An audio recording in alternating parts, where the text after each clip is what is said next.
I'm going to do right now is I'm going to start doing some light shading in a circular shape. Today we're going to do a melanin-rich areola for our Fitzpatrick 5 or 6 clients, depending on how dark we get. It always depends on how much shading I get going in here. Sometimes they get darker than others because latex practice pads, if you've ever done any tattooing, they're a little stiffer than real skin, so you actually need to do more passes to get that saturation, whereas human skin is really like butter, and you'll actually tattoo it a lot more easily than you will on latex or a practice pad. And you can see I'm trying to make more of an oval. I'm not trying to make a perfect circular shape. Good morning, guys. Thank you for the follows. Sorry if I'm missing some comments right now. I'm just focusing on making our shape, but I see the follows, I see the likes. I thank you so much for being here, especially if you're sharing this with somebody that would need it, that's had breast cancer or mastectomy. Again, this is truly life-changing for people that have no idea that this type of treatment is even possible, even exists for them to have after surgery. So now you're going to see me focus on the middle a little bit. I've got the barrier of the outside of the shape, and I'm using a 9 round magnum. I find the tighter needle configuration just works better on the latex. I use a larger needle configuration for skin, but for some reason on this latex, it just gives me a nicer coverage than the larger configurations, like a 13 or 15 curved magnum. So that's why I just want to get that saturation, that coverage, and then we'll go add more detail with a liner. All right, so that's the areola. This is a cool mink color from the world famous Pink Ribbon Collection series. Now let's outline just kind of like a rough circular shape. Still not perfectly circular, almost like a jelly bean. And this is when the 3D realism starts to come about.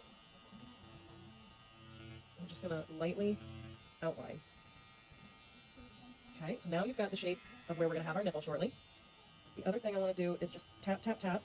I want to create a few what's called areola and Montgomery glands. Not every client has these, but most people have little lumps and bumps on their breast and chest tissue where there are sebaceous oil glands, or truly little what looks like dimples and pimples, people call them. They say, what are those pimples on there?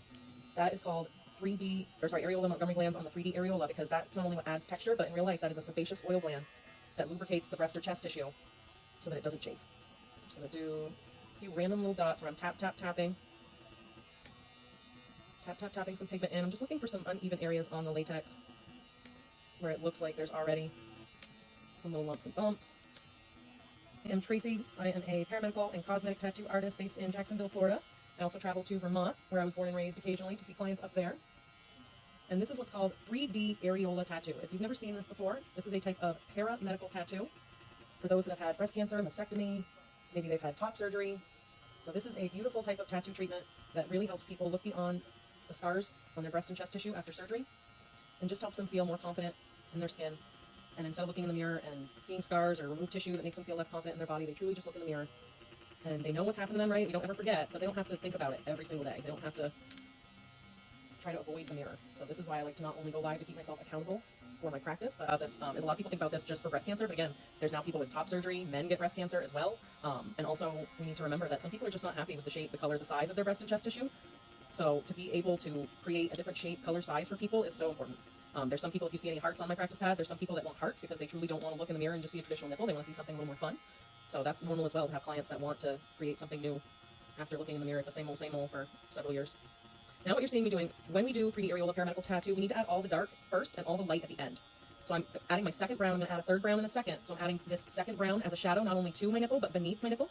If the nipple truly sticks up and out, what's up, Aiden? Then it's going to obstruct the light around it. So I need to create not only a shadow on the nipple, but I need to create a cast shadow beneath the nipple. There, and I'm actually loving this nipple. It's looking beauteous right now. I'm in love with it. Sorry if my hand's getting in the way. I would never want to put this on somebody's skin and not have them just feel more confident than when they, came.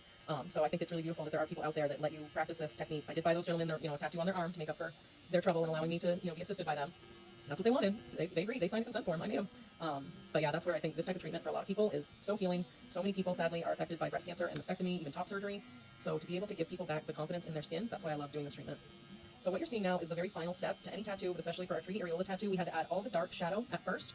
Now we're going to add all of the white highlight, which truly makes it look like not only is there a light on in the room, and it makes the tattoo more realistic, like it's actually sticking up and out and catching the light. But we also have to add all of the white at the end, because again, if you are tattooing skin and you add a brown color over this white, those pores are open, and you're just going to be wiping a dark pigment in over that white, and it's just going to heal a muddy, ugly color.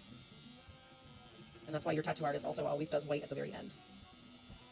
Yeah, absolutely, Gwen. This is something called 3D areola or paramedical tattoo, and that's why I love going live and sharing about it, is because a lot of people, unfortunately, have undergone treatments where they've lost their own natural body anatomy, and sadly, they either don't know that something like this is possible, or because I just want to exaggerate some crease detail in the center. I didn't love how my white was coming together, so sometimes when my white comes together nicely, I don't add a crease, but sometimes if I don't love my white detail, let's add a little crease. Yeah, absolutely. I think that's the other thing, though, is a lot of people, if they haven't seen an artist that does a style or a type that they are confident about, right? Like some people, you really have to see it to be like, okay, yeah, I would go with them. I would get that done by them, because it's just like brows or somebody else's tattoo, right? Like, it might look good for them, but you might be like, no, I don't know if that's right for me, though. So that's why I like to share this. Thank you, currently. because a lot of people, A, don't even know it's a thing, and B, if it's a thing, they need to see it, and they need to learn about it a lot before they're ready to embark on that journey. So thank you for being here. I know, and I love the arts, especially this one. You can see no crease detail. My white came together really beautifully, so I just kept that one really nice and petite, poking out, super cute.